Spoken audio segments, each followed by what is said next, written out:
Connaissez-vous le mythe d'Europe?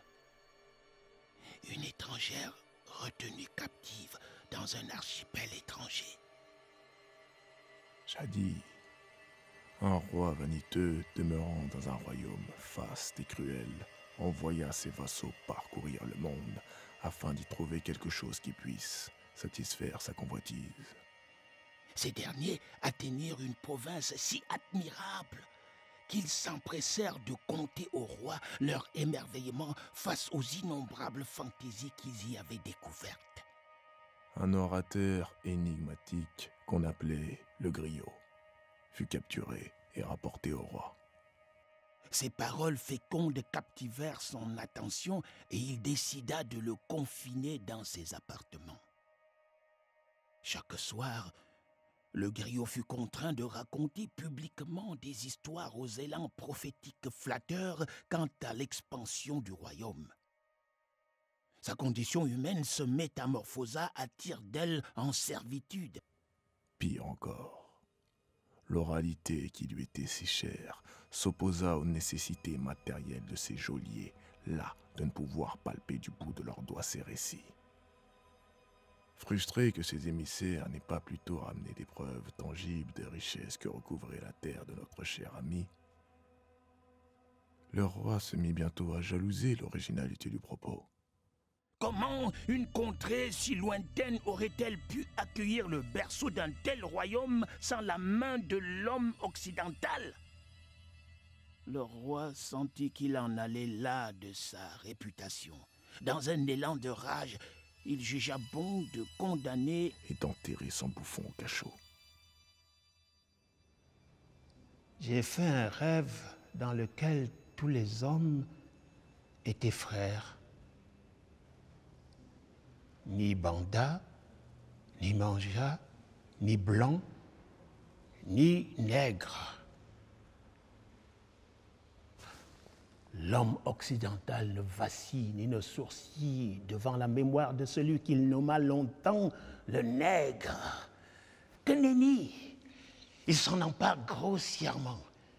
Et puis, quand il a fini de se masturber sur cette élégante intellectualité qu'il a lui-même préfabriquée, que reste-t-il à dévoiler? Votre animal domestique, bien sage, bien gardé en cage.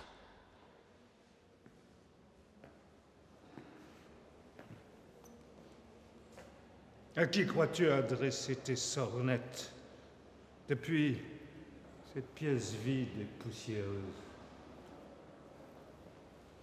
Ce n'est pas aujourd'hui que vous sortirez de vos chaînes. Vous n'êtes toujours pas dans l'esprit du temps.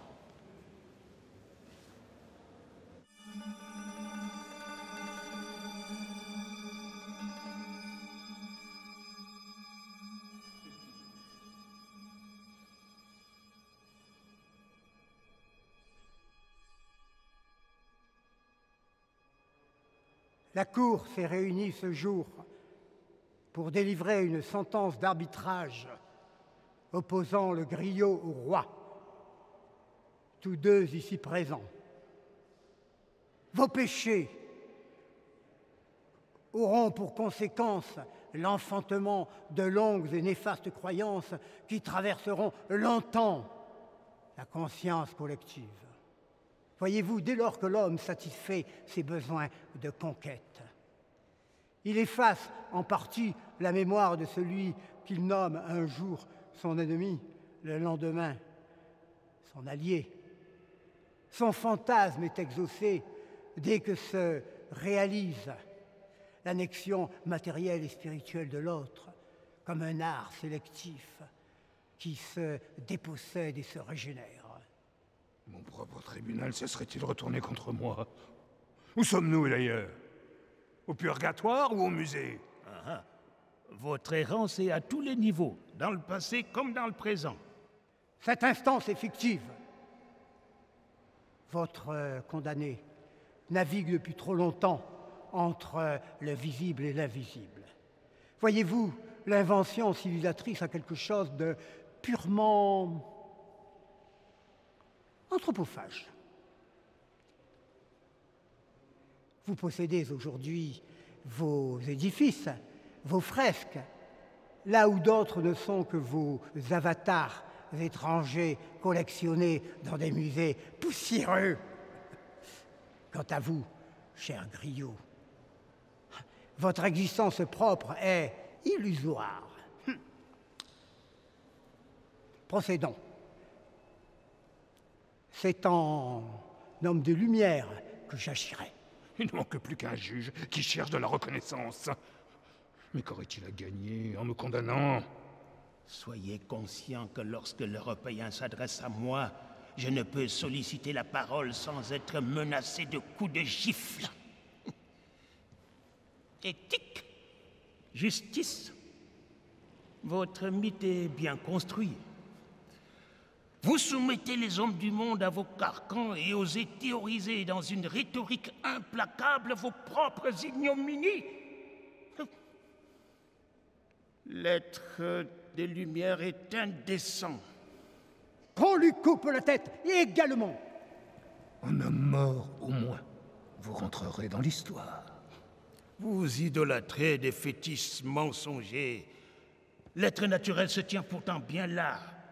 C'est vous, le maître de la fiction, qui instrumentalisez les raisons de notre existence. Vous êtes Zeus et ne serez in fine plus qu'une vieille légende. Le savoir occidental vous en a appris des mots. Mais vous, qui défiez l'équilibre avec vos sorcelleries oratoires, vous êtes incompatible avec vous-même.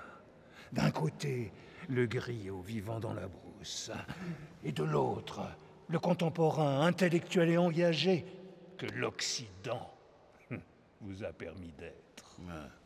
Je ne suis que la mascotte ovationnant votre rapport au monde. Méfiez-vous, cette vision universaliste est anachronique aux yeux du roi. Il faut toujours choisir son camp.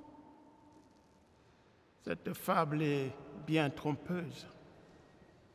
Qui termine dans un camp en prenant les armes pour l'autre camp?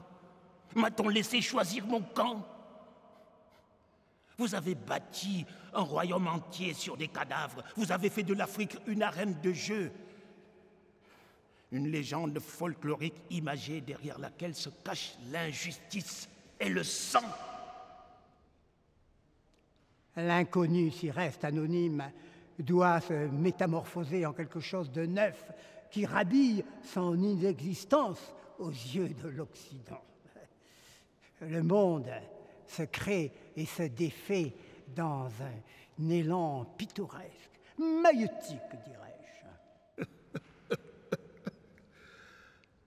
L'art a une valeur universelle et peut être approprié, mais les humains demeurent divisés en castes.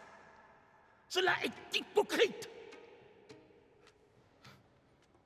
Ma parole a été remplacée par ces objets muets à l'artisticité dénaturée. Avec ces œuvres qui m'étouffent et vous agitent, je ne peux féconder aucun rapport intime.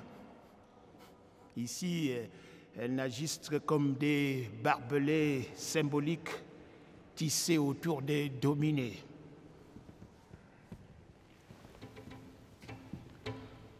Nous ne rendons immortels que ceux qui le méritent.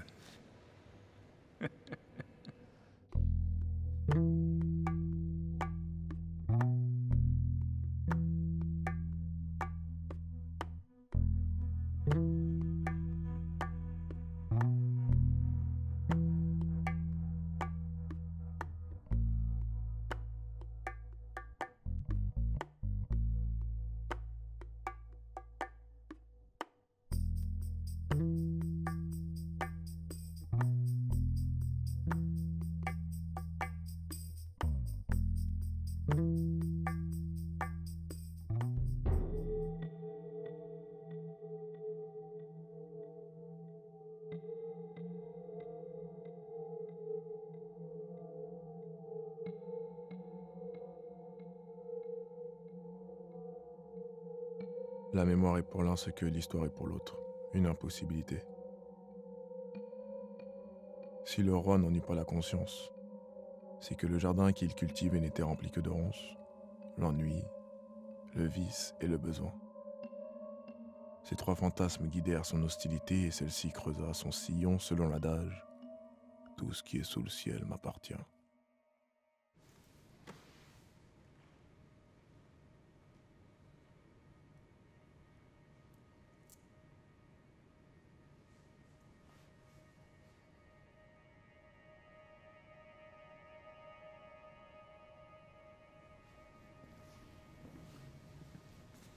Une majestueuse posture n'est souvent qu'imposture.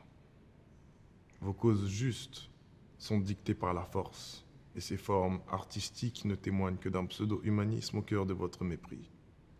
C'est pour cela que vous demeurez infiniment grand. Vous aussi serez condamné. Et vous, qui n'êtes qu'un être périssable, vous ne serez bientôt plus que le reflet silencieux de votre propre existence, la pâle figure statique d'un tyran du passé. Et vos chimères et reliques iront droit là où vous envoyez les nôtres. L'histoire ne s'efface jamais.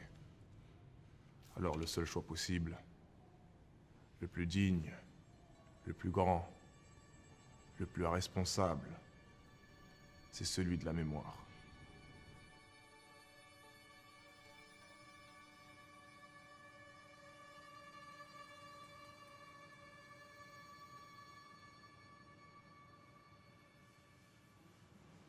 Auparavant, vous étiez roi. Aujourd'hui, vous êtes un ethnologue qui se prend pour un spécialiste de l'Afrique et de tous les continents. Votre langage diffère toujours bien du mien. Mais je vous en prie, ne nous plaçons pas dans une telle opposition. C'est étrange. En vous observant ce soir, je ne décèle point le secret de vos ancêtres, mais simplement l'obscure vanité qui m'a toujours traversé. Avant l'expiation, enfin un semblant de vérité.